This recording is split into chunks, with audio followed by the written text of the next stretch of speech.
January 24, 1965. Damascus. An upper-floor apartment on Abu Rumana, 3 blocks from the Syrian Army General Staff. A man sits at a writing desk in his bathrobe, a cigarette burning forgotten beside him. He taps a small brass key, sending a burst of Morse to a station 600 kilometers west. Outside, the city is still asleep.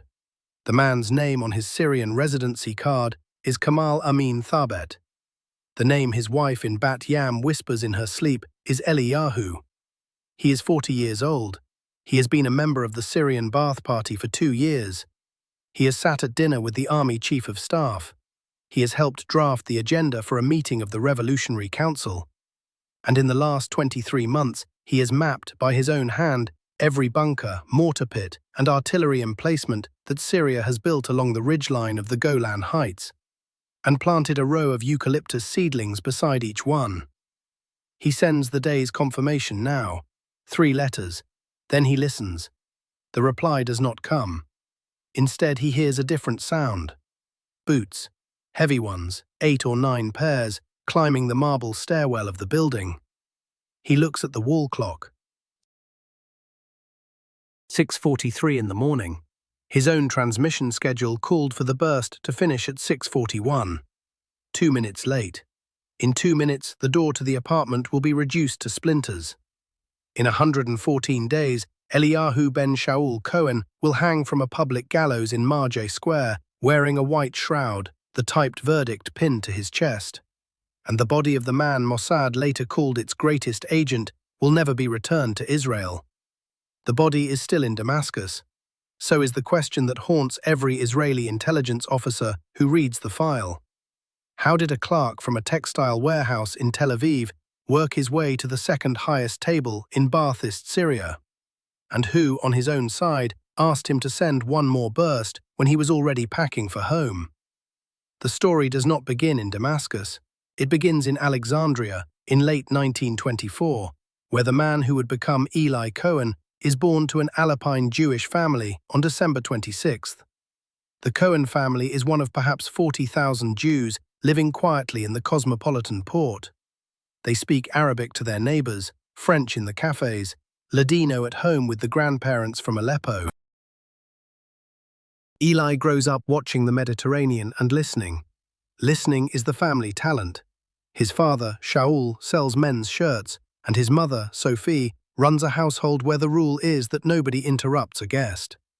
Eli is the quiet child, the one who finishes his food before he speaks. He listens to the radio his father bought after the war. He listens to Arabic poetry on Cairo's broadcasts. He listens to the way a Lebanese trader haggles differently from an Iraqi one. By the time he is 18, in 1943, he speaks Arabic, French, Italian, some Spanish, and the Hebrew his mother taught him from a prayer book. He listens to a teacher named Raphael ben Shimon, who passes him a copy of a Hebrew newspaper smuggled in from Tel Aviv. He listens to the silence after the Sinai campaign of 1956, when Egyptian state radio stops mentioning the Jews of Alexandria by name and the police begin asking questions. He listens, in 1956, to a knock at the door from a man in plain clothes who tells the family they have a month to leave. By December 1956, Eli Cohen is in Haifa, almost 32, carrying one suitcase. He has lost a country he was born in. He has gained one that, to begin with, does not know what to do with him. He works as stocking inventory at a department store in Tel Aviv. He sleeps on a cot at a relative's apartment. And he writes a letter to a small office in a building on King Saul Boulevard. The letter offers his services, languages, geography, what he calls a complete vocabulary of Arab streets. Mossad reads the letter. Mossad files the letter. A staff psychologist meets him for 90 minutes and writes in the margin one word that nearly ends the story. Unsuitable. The unsuitable verdict has many reasons in it. Cohen is too quiet, the psychologist writes. He smiles when he should not. His handwriting is too steady for a man under pressure. He answers questions exactly, then stops. The shape of his attention is not the shape Mossad recruits in 1957. The agency is still half its founder's old Haganah operatives, and what they want is the man who fills a room.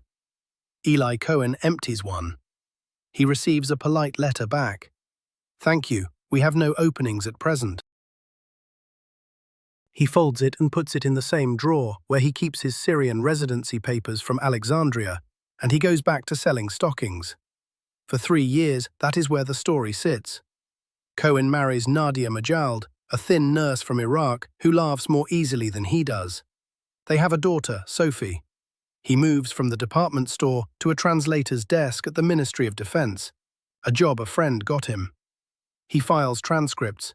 He notes quietly that the Egyptian radio he hears in his earphones uses 3 idioms a week his colleagues do not catch. He marks them in pencil in the margins of his folders. He does not complain. He does not push. He listens. In late 1960, a Mossad recruiter pulls Cohen's file again for a different reason. Egypt and Syria have merged into the United Arab Republic. Cairo is broadcasting threats nightly. Mossad needs someone who can pass as an Arab in Arab company at a level the agency has never run an agent at before.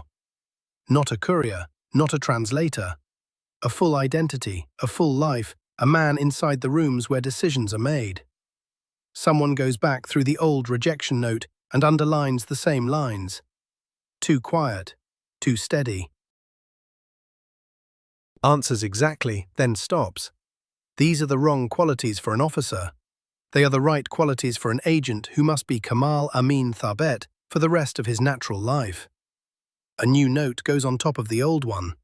One word. Reconsider. Cohen is summoned to a coffee shop near the central bus station in Tel Aviv. The man across the table introduces himself only as Salinger. Salinger does not flatter. He explains that the work has a high statistical likelihood of ending in a coffin and a low statistical likelihood of being mentioned by name afterward. Cohen says he understands. Salinger asks him to think about it for a week.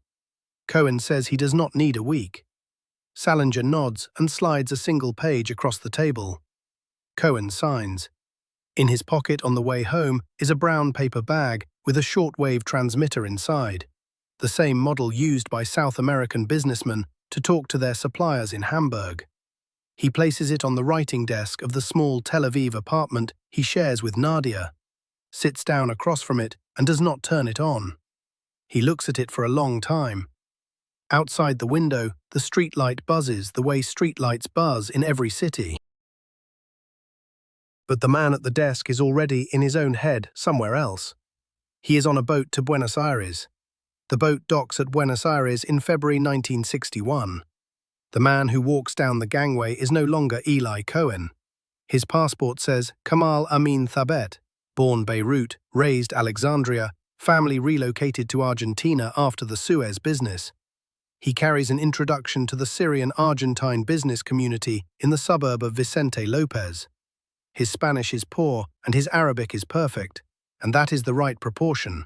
He has spent the previous 160 days, by his own late account, in a Mossad safe house in Bat Yam learning his own biography. Every uncle, every aunt, the name of the school, the street the school was on, the teacher, the price of bread in Alexandria the year his fictional father started the import business, the smells in the courtyard, the argument his fictional cousin had with his fictional uncle over a marriage in 1942. None of this is in the safe house on paper. It is all in his head. Mossad has burned the documents. If he is searched, he must produce the biography from memory under pressure, and the biography must not crack. He moves into a small apartment in Vicente Lopez and begins what intelligence officers call building presence. He attends the Syrian club. He buys around at the bar. He listens. He laughs at jokes one beat after the room, which is the rhythm of a returning son who has been away too long. He grows a moustache. He learns to drink the bitter local mate without flinching.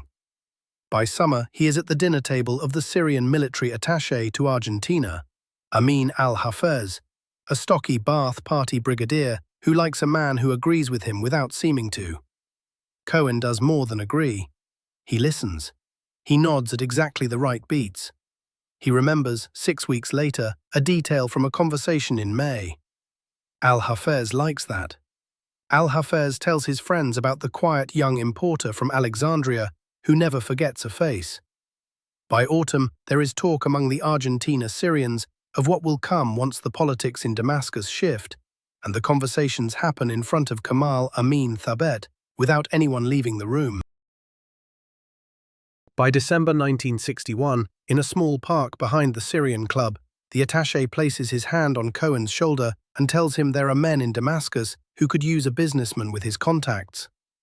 Cohen lets exactly the right pause pass before he says he would consider it. Mossad later calculates, with the dry humor of headquarters memos, that the whole Buenos Aires phase cost the agency a little under $4,000 in dinners. In early 1962, by a route that connects through Munich and Zurich because no direct one is acceptable, the man called Kamal Amin Thabet enters Damascus for the first time.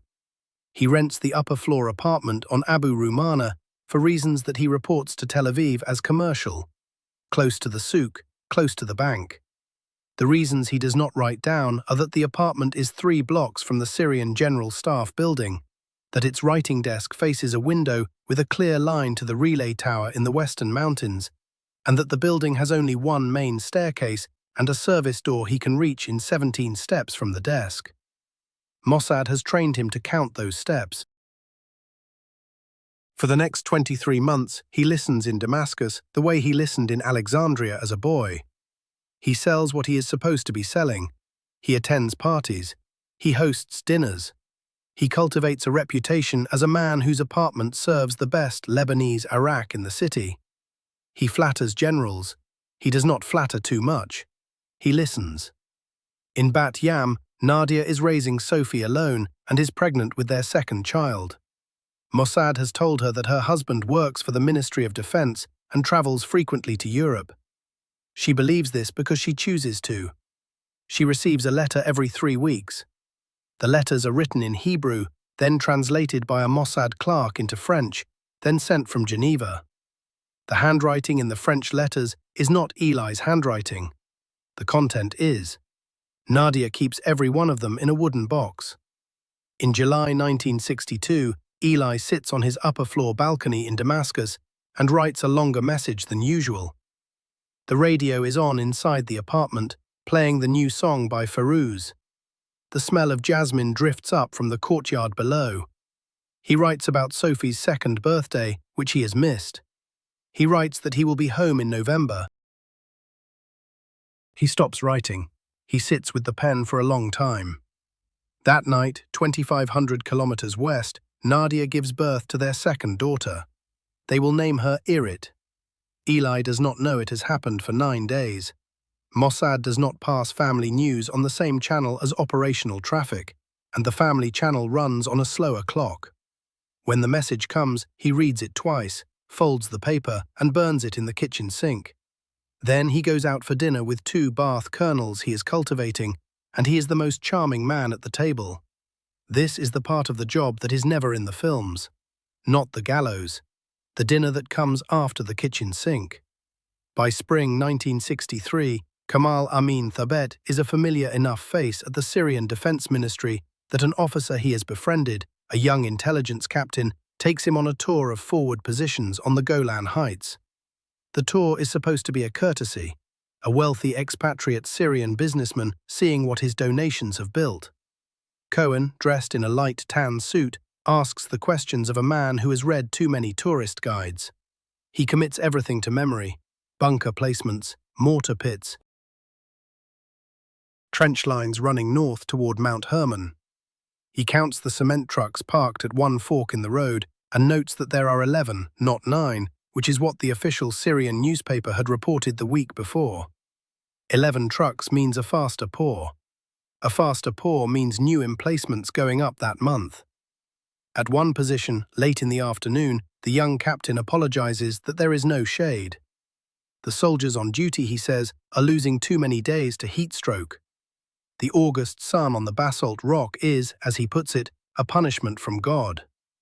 Cohen looks around at the bare ridge. He looks at the bunkers, the slit trenches, the camouflage netting fraying in the wind. He looks at the sky, and he chooses his words carefully. Plant eucalyptus, he says. They grow fast. In 2 summers, your men will have shade. The captain laughs and writes it down.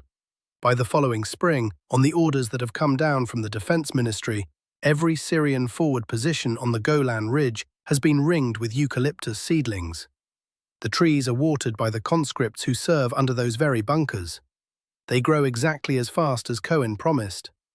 Now hold that detail. We will come back to it. Back in Damascus, Cohen begins transmitting more often. Twice a week becomes 3. He is good at it, and he is hurrying, because the Ba'ath Party is consolidating power, and the rooms he is being invited into are getting bigger. In March 1963, his Buenos Aires friend Amin al-Hafez is appointed to the Revolutionary Council. By the summer of 1964, al-Hafez is president of Syria. Cohen now has direct access, through 3 handshakes, to the office of the head of state. But he is also being noticed for a different reason. At Damascus airport that spring, parked discreetly on the apron behind a maintenance shed, is a windowless van with Cyrillic letters stenciled along its flank. It is a Soviet-supplied direction-finding unit, sent to Damascus to help the Syrians track foreign broadcasts. A junior officer at the Mukhabarat, Colonel Ahmad Swidani, has begun a project to map every unauthorized transmission inside the city. He does not yet know who he is looking for.